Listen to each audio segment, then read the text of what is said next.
Assalamualaikum warahmatullahi wabarakatuh. Halo teman-teman semuanya. Apa kabar nih hari ini? Sudah siapkah untuk memulai pembelajaran pada siang hari ini?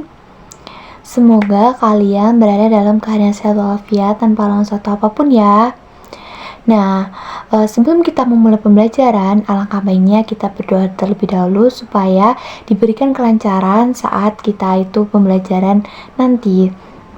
Berdoa sesuai dengan kepercayaan masing-masing. Berdoa mulai. Berdoa selesai. Nah, oke teman-teman semuanya. Nah, kali ini kita akan membahas tentang materi yang mungkin kalian sudah mendengar nih. Kalian familiar dengan materi ini. Bahkan mungkin ini materi yang sangat menarik karena materi ini itu berkaitan erat dengan cerita-cerita yang mungkin kalian pernah dengar. Mungkin kalian pernah dengar dari orang tua, dari kakek, dari nenek, dan dari kakak-kakak kalian. Nah, hari ini kita akan belajar tentang salah satu karya sastra yang sangat disukai oleh anak-anak semuanya. Karya sastra ini yaitu dongeng. Nah, oke, anak semuanya, kalian tahu nggak ini gambar apa? Coba kalian perhatikan gambar yang ada di layar ini. Siapa yang mengetahui nama hewan-hewan yang ada di gambar tersebut? Bagus sekali. Sekarang aku mau tanya nih, apakah kalian pernah mendengar cerita tentang sang kancil? Siapa yang pernah mendengar cerita kancil bersama dengan buaya? Hebat sekali. Ternyata banyak ya yang sudah mengenal tokoh sang kancil ini. Menurut kalian, mengapa cerita tentang kancil masih sering diceritakan sampai sekarang? Apa yang membuat cerita tersebut menarik? Betul, jawaban kalian sangat bagus sekali nih. Cerita seperti itulah yang disebut dengan dongeng. Melalui dongeng, kita tidak hanya mendapatkan hiburan, tetapi juga dapat memberikan pelajaran dan pesan moral yang bermanfaat dalam kehidupan sehari-hari kita. Oke, di sini anak-anak semuanya, pada pembelajaran hari ini kalian tidak hanya mendengarkan penjelasan dari aku. Kalian akan menjadi pusat pembelajaran. Kalian akan mengamati video, berdiskusi dengan teman, menyampaikan pendapat, serta menemukan sendiri informasi yang ada dalam cerita yang akan dipelajari.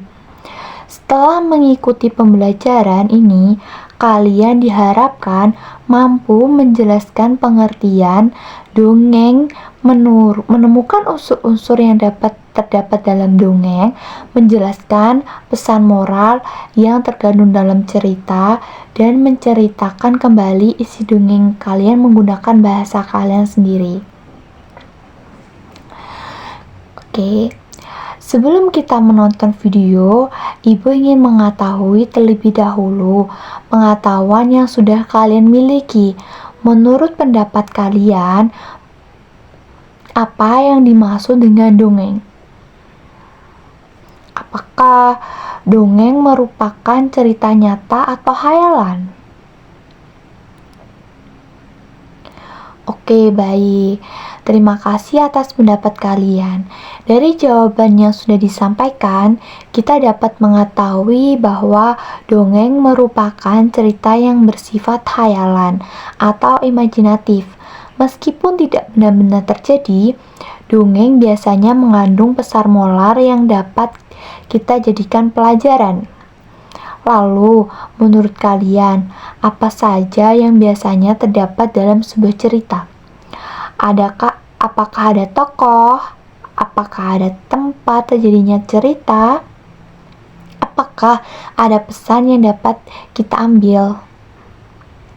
Bagus sekali. Kalian sudah memiliki bekal pengetahuan yang cukup untuk mengikuti pembelajaran hari ini. Jadi teman-teman semuanya, sekarang kita akan menyaksikan sebuah video animasi berjudul Kancil dan Buaya. Saat menonton video ini, aku harap kalian memperhatikan beberapa hal penting. Perhatikan siapa saja sih tokoh yang muncul dalam cerita. Apa masalah yang terjadi dalam cerita, bagaimana cara tokoh menyelesaikan masalah tersebut, dan pesan moral apa yang dapat kita petik dalam cerita tersebut.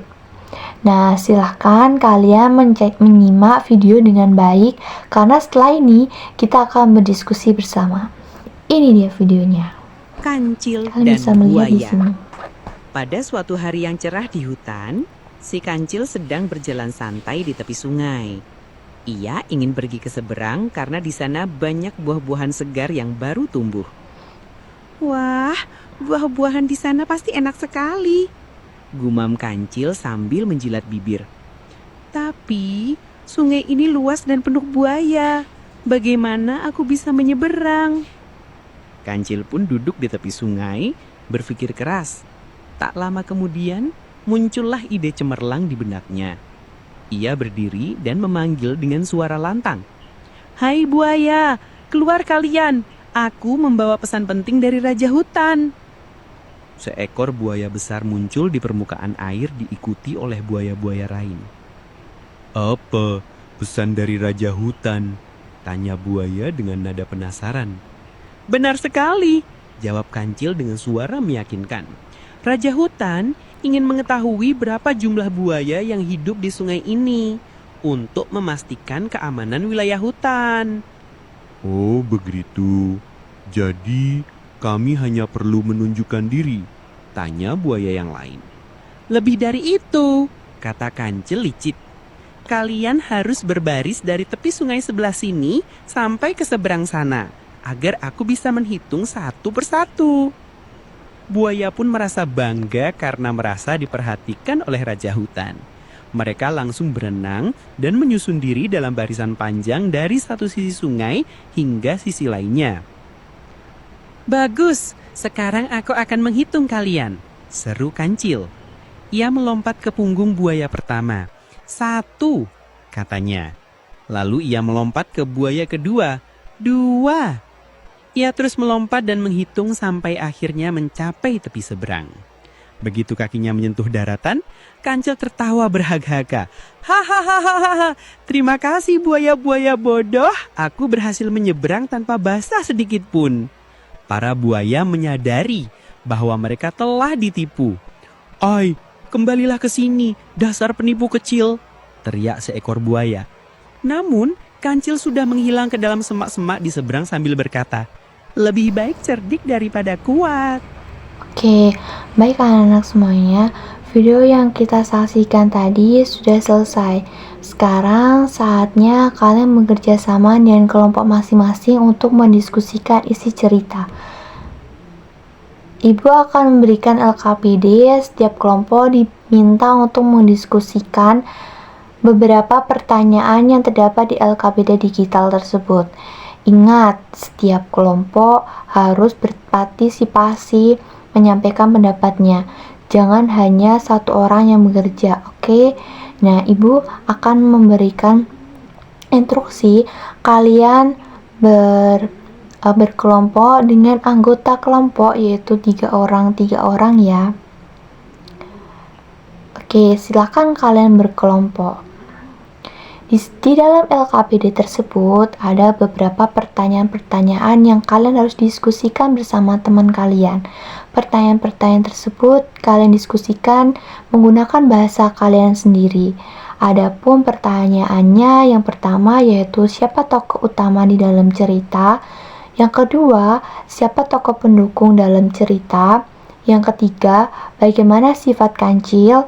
Yang keempat, bagaimana sifat buaya. Yang kelima, apa masalah yang terjadi dalam cerita. Yang keenam, bagaimana penyelesaian masalah tersebut. Yang ketujuh, apa pesan moral yang dapat kalian ambil dalam cerita tersebut. Ibu akan memantau kalian dari sini. Kalian diharapkan berkelompok ya.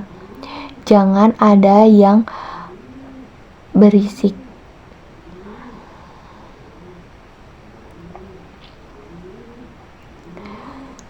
Di sini Ibu melihat salah satu kelompok sudah mulai berdiskusi dengan baik nih. Silakan semua anggota kelompok menyampaikan pendapatnya. Jangan takut salah karena memulai diskusi kita belajar bersama. Oke? Ibu akan memberikan waktu selama 3 menit untuk kalian mendiskusikan tentang pertanyaan-pertanyaan yang Ibu berikan kepada kalian.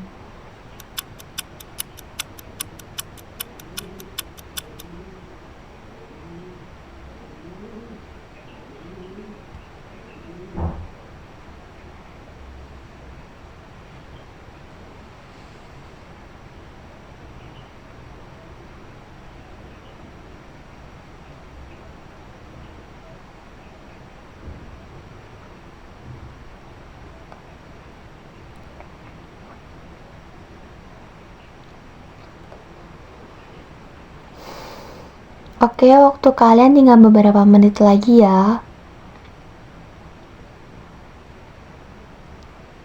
Oke, waktu kalian udah habis. Sekarang masing-masing kelompok akan menyampaikan hasil diskusinya.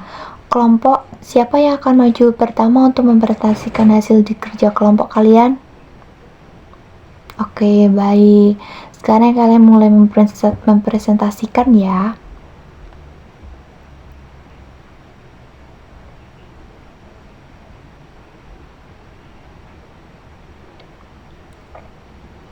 Oke, terima kasih atas presentasinya. Adakah kelompok lainnya ingin memberikan tanggapan atau menambah jawaban?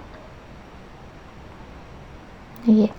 Bagus sekali. Dari hasil diskusi yang telah kalian lakukan, kita dapat mengetahui bahwa tokoh utama dalam cerita adalah Kancil. Kancil memiliki sifat cerdik dan mampu menyelesaikan cara untuk menyelesaikan masalah yang dihadapinya. Sementara itu, buaya digambarkan sebagai tokoh yang mudah percaya sehingga dapat diperdaya oleh Kancil. Oke. Selanjutnya, anak-anak semuanya, setelah kita menyimak video dan melakukan diskusi kelompok, sekarang kita akan memperdalam lagi pemahaman kita tentang dongeng yang telah kita pelajari. Ibu ingin kalian berpikir lebih kritis lagi mengenai cerita yang telah kita saksikan tadi. Coba kalian perhatikan tokoh Kancil dalam cerita tadi. Menurut kalian, apakah tindakan Kancil dapat dikatakan baik? Dan mengapa demikian? Coba. Baik, ada yang mengatakan bahwa Kancil itu cerdik karena mampu menyelesaikan masalah. Ada juga yang berpendapat bahwa Kancil kurang baik karena menipu buaya.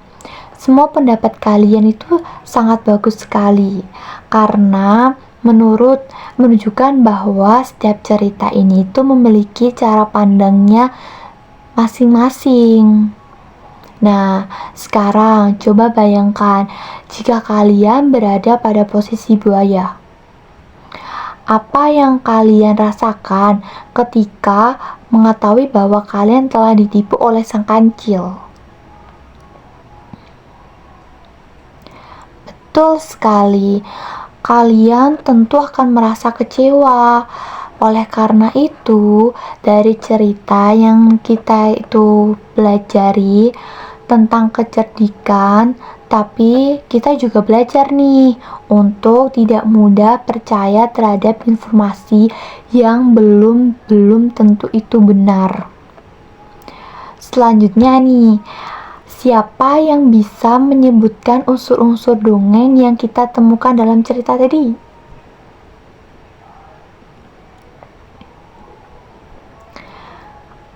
Oke, benar sekali. Ada tokoh, ada watak, ada latar, ada latar tempat, alur cerita, dan amanat atau pesan moral. Kalian sudah memahami materi ini dengan sangat baik.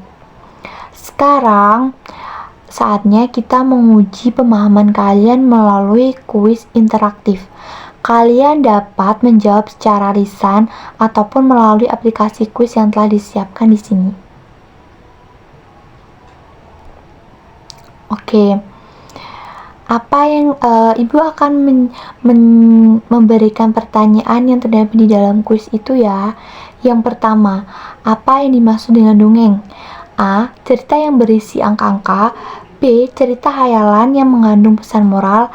C. Cerita tentang pelajaran IPA. D. Cerita yang berisi peristiwa nyata. Siapa yang bisa? Betul sekali, jawabannya adalah B, yaitu cerita hayalan yang mengandung pesan moral. Selanjutnya nih, pertanyaan yang kedua. Siapa tokoh utama dalam cerita yang kalian simak? A. Harimau. B. Gajah. C. Kancil. D. Burung. Silakan jawab. Ya, benar sekali, jawabannya adalah C, yaitu kancil. Soal ketiga, bagaimana sifat tokoh Kancil dalam cerita tadi? A. Pemarah. B. Penakut. C. Cerdik. D. Pemalas. Ya, betul sekali, jawabannya adalah C, yaitu cerdik. Soal keempat, apa masalah yang dihadapi Kancil dalam cerita? A. Kehilangan makanan. B. Tidak bisa berenang. C. Ingin menyeberangi sungai yang dipenuhi buaya. D. Tersesat di dalam hutang. Ya, betul sekali. Jawabannya adalah C, yaitu ingin menyeberangi sungai yang penuh dengan buaya. Selanjutnya, soal nomor 5, apa pesan yang dapat kita ambil dari cerita tersebut? A. Kita boleh menipu siapa saja. B. Kita harus bertengkar dengan teman. C. Kita harus menggunakan akal dan berpikir sebelum bertindak. D. Kita tidak perlu mendengarkan orang lain. Ya, betul sekali, jawabannya adalah C. Kita harus menggunakan akal dan pikiran sebelum kita bertindak. Jawaban kalian ini sangat menarik banget. Di sini kita belajar bahwa setiap tindakan memiliki dampak dan kita perlu mempertimbangkan nilai-nilai moral ketika mengambil keputusan. Baik anak-anak semuanya, sebelum pembelajaran berakhir, Ibu ingin mengajak kalian melakukan refleksi. Coba renungi sejenak apa yang sudah kalian pelajari hari ini. Apa pengetahuan baru yang kalian peroleh? Apa bagian pembelajaran yang paling kalian sukai? Apakah saat menonton video, berdiskusi dengan teman, atau mengerjakan kuis?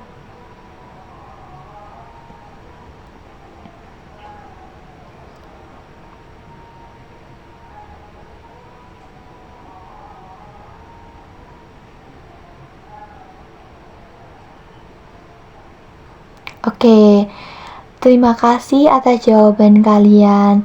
Ibu sangat senang melihat kalian aktif bertanya, berdiskusi, dan menyampaikan pendapat. Hari ini kalian tidak hanya belajar tentang dongeng, tetapi juga belajar bekerja sama, berpikir kritis, dan menghargai pendapat teman kalian. Kesimpulan yang dapat kita pelajari dalam pembelajaran hari ini adalah bahwa dongeng merupakan salah satu karya sastra anak yang berisi cerita hayalan dan mengandung pesan moral. Dongeng memiliki unsur-unsur seperti tokoh, latar, watak, alur, dan amanat. Melalui dongeng, kita dapat belajar banyak nilai kehidupan yang baik. Nah, di sini Ibu akan mengasih tugas rumah buat kalian. Silahkan cari salah satu dongeng di Indonesia di daerah kalian, kemudian tulis tokoh-tokoh yang ada dalam cerita tersebut beserta pesan moral yang dapat kalian ambil dalam cerita tersebut. Oke, sebelum Ibu akhiri, apakah ada pertanyaan? Baik, terima kasih kalau tidak ada. Baik, Ibu akhiri. Ibu mohon maaf kalau terdapat kesalahan kata atau tindakan Ibu dalam pembelajaran yang kita itu laksanakan pada siang hari ini. Ibu mohon maaf sehingga sebesar-besarnya. Sebelum Ibu tutup, marilah kita berdoa terlebih dahulu. Berdoa dimulai. berdoa selesai. Terima kasih anak-anak semuanya atas perhatiannya. Jangan lupa kalian terus belajar dan semangat untuk memperdalam tentang materi-materi dongeng ini. Sampai bertemu pada pembelajaran berikutnya. Ibu akhiri, wassalamualaikum warahmatullahi wabarakatuh. I just had to let you know you're